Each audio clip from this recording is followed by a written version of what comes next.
Talk to him at all?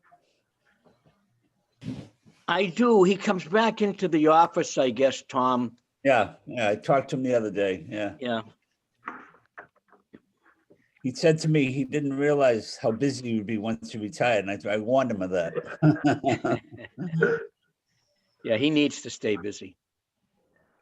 But Dave's doing good. Dave's off and running. Dave Yes. Burrow. Yeah. Yeah, he'll do a great job. Yeah. Beverly, I didn't hear from Andrew Delarier. I don't know if he's going to be here.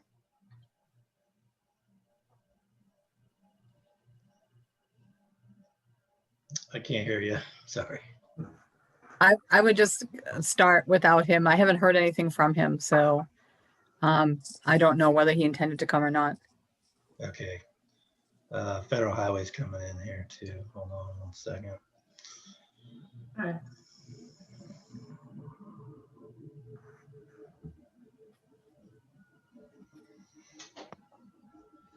Justin, before we start, is the list of voting members on the December 2nd minutes reflective of all of the MPO's voting members, or are there a couple that are missing?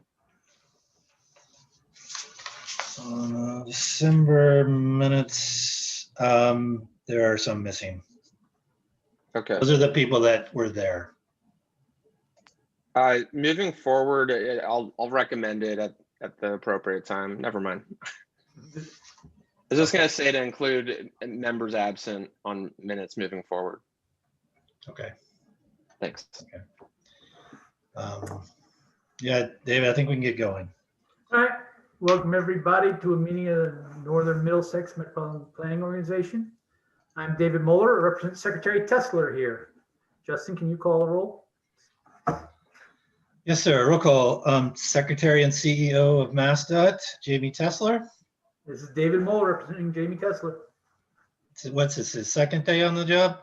It's his actual first day. First day on the job? Yeah, Okay. yesterday, when you saw him yesterday, he hadn't actually officially started. Okay. Okay. MassDOT Highway Administrator, Jonathan Gulliver. Yep, Frank Szynski, representing Highway Administrator Gulliver. Okay. NIMCOG Chair, Andrew Delarier, which I don't see. He's not here. NIMCOG MPO Representative, Pat Wojcik.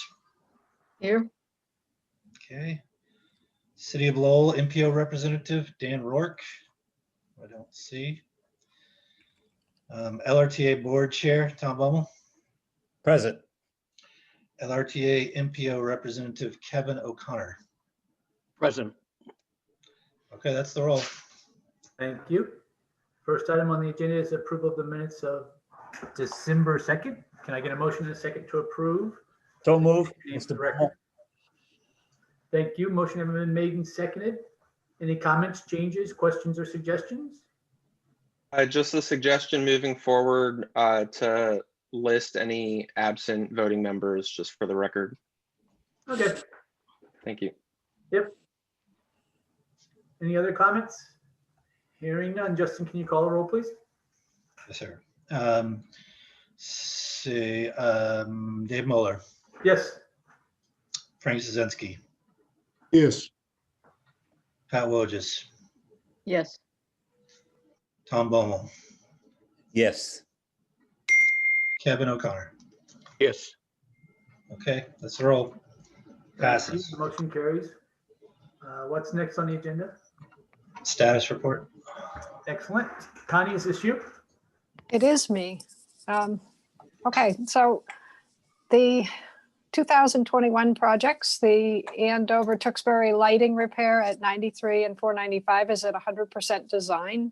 We have a little bit of a new cost, but it's under the TIP programming cost. Their next two projects were advertised. The sign replacement on Route 3 from Burlington to Tingsboro. It was advertised on December 12th. The bids are due. Were due yesterday, should have been opened yesterday. I do not have the results of those bid openings. I'll get them when I can. There's pavement preservation on 93 and 495 in a number of communities, one of which is Chelmsford. That was advertised on the 23rd of January with bids due on March 9th. We have a couple projects that we're keeping an eye on. Dunstable, Main Street 113 is at 75%, so we're concerned about the design, and apparently there's some right-of-way and possible environmental issues on that project. So it's got an add date of September 25th, but we're going to keep an eye on that. And then Tewksbury Route 38 resurfacing and sidewalk reconstruction, it's at 75%. The thing with this is that the estimate right now is 6.4 million. We're going to have to review that estimate and make sure that that's the correct number before we come to you with possible amendment. Those are the 21 projects. Everything else is moving along. And if you have any specific questions, I can address those. Thank you, Connie. Questions for Connie?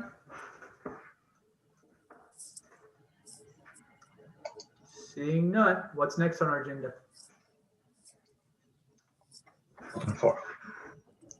Open forum. All right, opportunity for public comment. Is there anyone who wants to make a comment at this time?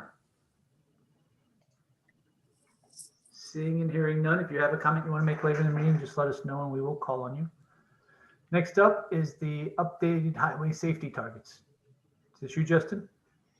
We're going to start with Derek. Okay, Derek.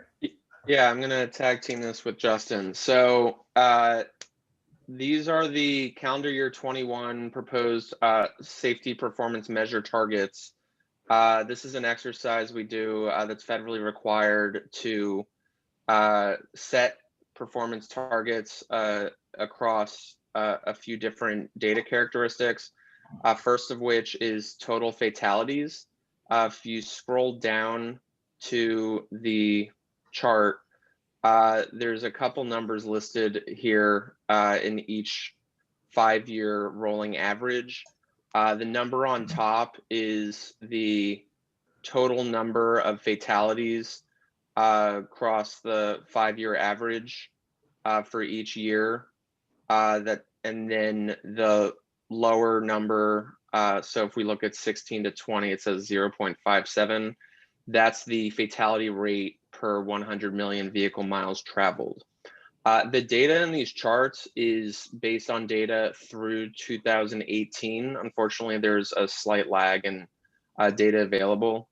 But when we set these targets, we set them based on trends that we've seen across the different data characteristics. So for calendar year 21, the state has set a target of a rolling average of 339 fatalities total and a projected target rate of 0.55 per 100 million vehicle miles traveled. On the next page, the chart we have is for total serious injuries. Similar to the first one, it's rolling 5-year average. So the calendar year 21 target that we're setting is for 2,580 incapacitating or serious injuries and an injury rate of 4.23 serious injuries per 100 million vehicles miles traveled. This is per trends that we've seen in past years. And then the last chart is the total number of non-motorized injuries and fatalities. And this is a total combined number, it's not a rate.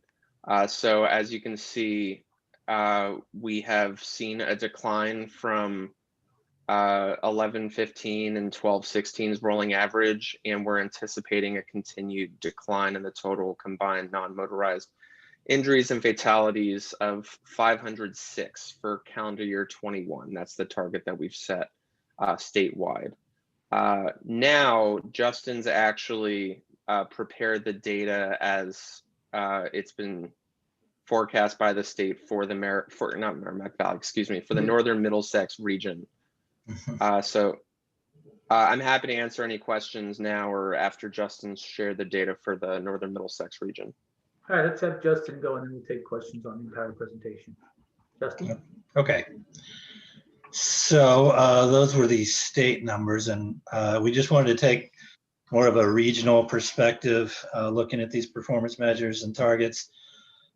So the data was provided to us by MassDOT, and you see this first chart here is the same as the first chart that Derek just mentioned. It's fatalities, and it's the 5-year average fatality rate per 100 million vehicle miles traveled.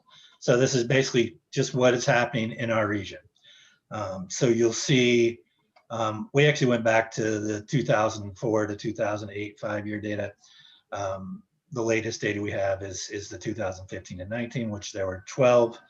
And you can see generally throughout throughout the years, the different years, we're pretty consistent in the 10 to 13, 14 range. Same thing with our fatality rate. We're as a region, we're in the 0.39, 0.41 range, which is slightly lower than the state average.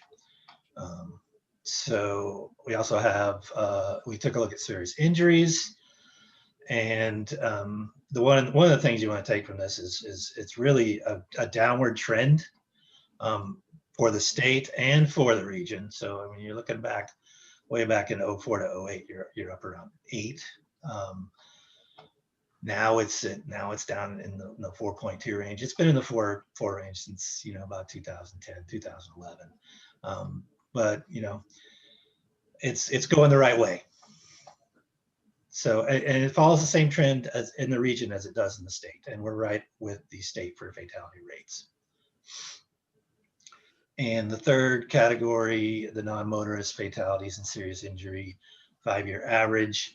As you can see, for the region, it stayed consistent basically throughout all of the data that we have for it. Just one thing to note is there's been an increase in basically in usage for bicycles and pedestrians throughout the state and in our region. Yet the 5-year average for the fatal and the serious injuries remains about the same. So I feel like we're doing a good job. We'd like to get that, you know, down to 0, of course, but so those are the regional targets, or the regional data based on the data that we have. So today, what we'd like to do, what we'd like to have the MPO members do is consider endorsing an update to the safety targets for fatalities, for fatality rate, for serious injuries, for serious injury rate, and for total non-motorist fatalities and serious injuries. So we can take any questions. Thank you, Justin. Are there questions for Justin or Derek? Seeing none, can I get a motion and a second to adopt the state safety targets for this as presented today?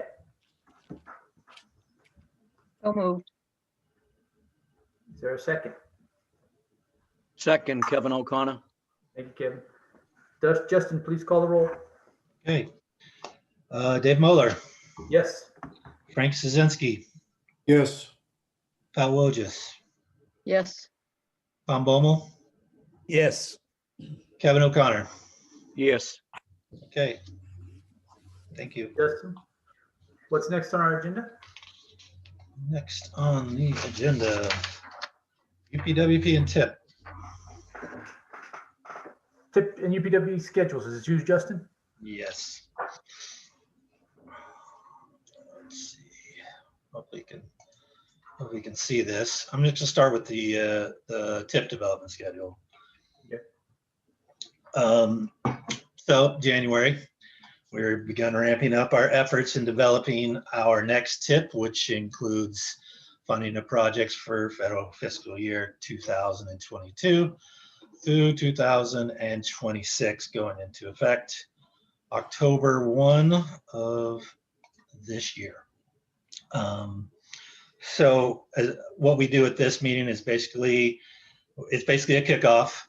We provide the preliminary schedule of activities for development of the TIP between now and now in June.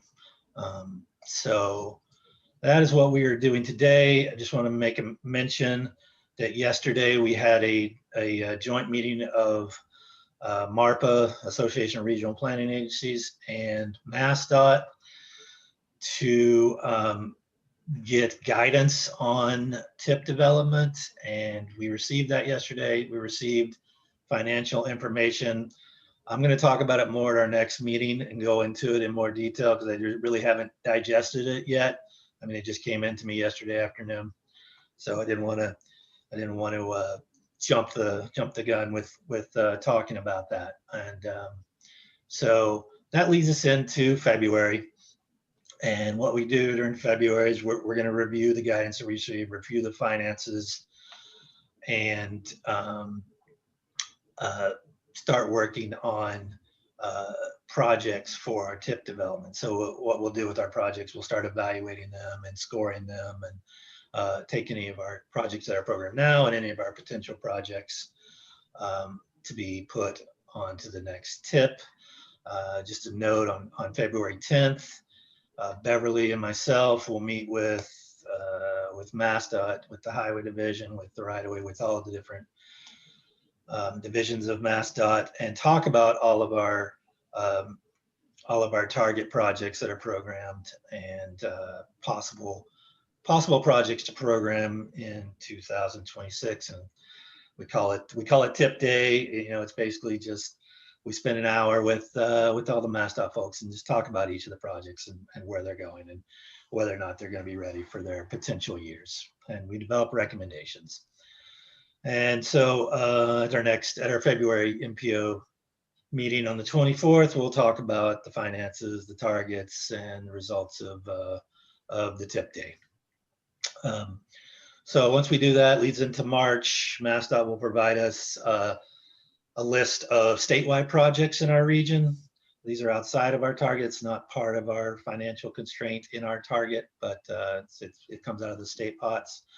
So, but we have to program those in the TIP. So we'll get that list, and we'll take our recommendations from TIP Day and our financial information, and we'll present to the NPO a couple different scenarios of how each project will be programmed in the new TIP, and we'll try and get some sort of consensus at the NPO on which scenario works best and what we should be moving forward with when we develop the TIP. And that'll all happen at our March NPO meeting. And that leads into April, where we'll develop the draft TIP and present it to both the NMCOG Council and the NPO on April 28th. And we'll have a vote of the NPO to release the draft TIP for a 21-day public comment period at that meeting. And that leads us into May. We'll hold a public meeting to hear any comments on the draft TIP. We'll review those comments. We'll make edits, any additions or changes to the draft document, and we'll present all the comments received and our edits and our changes, and sort of finalize the TIP and provide it to the NPO on May 26th, when you all will vote to endorse the document. And from that point, once it's endorsed, we'll pass it on to our state and our federal and all of our regional stakeholders for their review and to get it onto the statewide TIP. And at that point, hopefully it will be ready to go for October 1st, 2021. So that's the schedule for the TIP.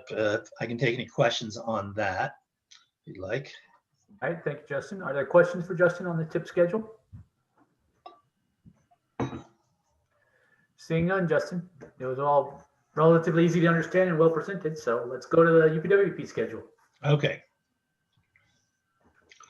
So UPWP, our work program for the next federal fiscal year 2022, starting on October 1st of this year, running to September 30th of next year. Like the TIP, we are scheduling. We're presenting the schedule here. as part of our January work. We did meet yesterday with MARP and MassDOT, just like the tip. We got guidance from our state and our federal partners, and we received financial information. I'm going to discuss the financial information in more detail in February. We'll do a solicitation of potential UPW studies from our communities. So I'll reach out to all of our different communities in the region and see what they have in mind for assistance from us. And we'll discuss that at our next MPO meeting, along with the budget for the UPWP. That leads us into March, where we'll take all of our input from our communities, and we'll take a look at ongoing tasks within the UPWP, and we'll present a preferred set of tasks along with a budget for each of those tasks to the MPO at the March 24th meeting. And that leads us into April, where we'll develop the UPWP document and present it to both the council and the MPO. And the MPO on April 28th will consider releasing the document for a public review period for 21 days, and which leads us into May.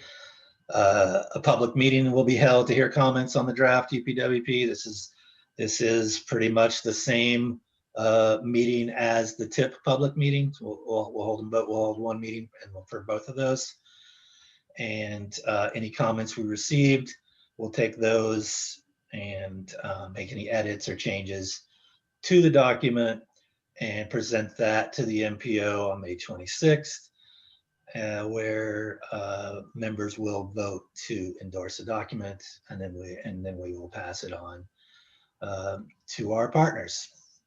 And October 1st of 2021, the federal fiscal year 2022 UPWP should go into effect.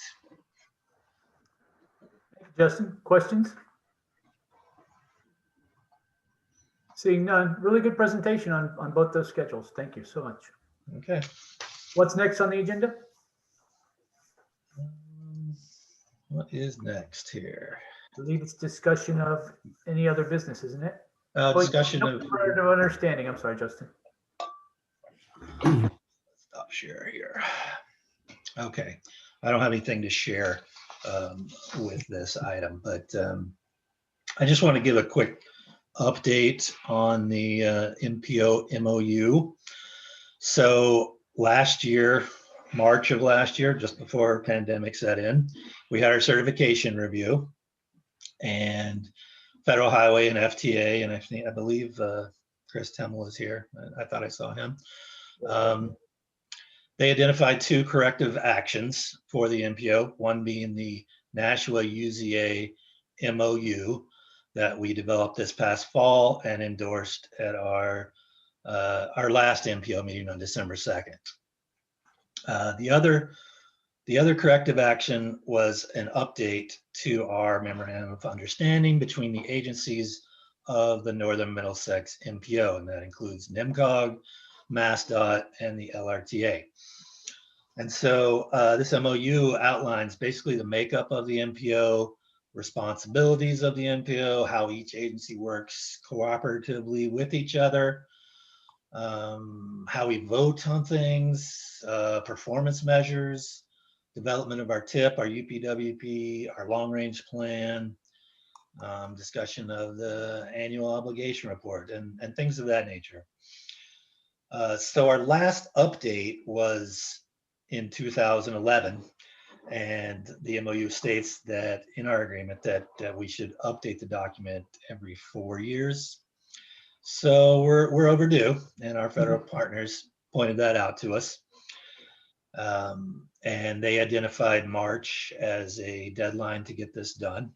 So what I've done, and our staff, we developed a first draft of the document, and we sent it out to MassDOT staff, to LRTA staff, and to Federal Highway and FTA staff. to get their comments, any additions that need to be made to the document. And I think I circulated that a couple weeks ago, and I put a deadline of February 5th to get that any comments back from them.